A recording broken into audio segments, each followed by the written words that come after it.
So what's up mga idol, another day, another gastos na naman. So napadpad tayo dito sa may Pangasinan. Siyempre itutuloy na natin yung pagpapapogi natin kay Anton or sa ADB 160 natin. So for today's vlog mga idol, nandito tayo ngayon sa may Max Orion, ayan, Aguilar, Pangasinan branch. Ayan. So ang daming pagpipilian pala dito mga idol. So sa mga ADB na tulad ko mga idol, recommend nila itong power pipe nila. Ito, PP 32mm.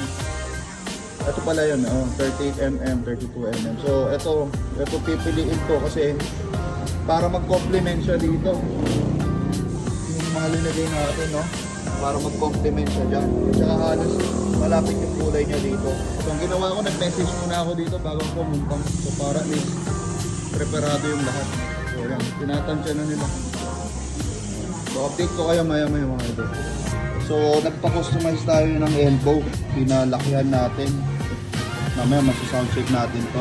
Sa elbow natin yan, ADB. Yun sa elbow. Pina-customize natin. Nilakihan kasi namin. Stock natin idol, siguro nasa 5 kilo to. Mahigit. So gumaan yung ADB natin. So ayun, pinakulay itim natin yung elbow. Forma nga naman, no? Ayos. Ayan,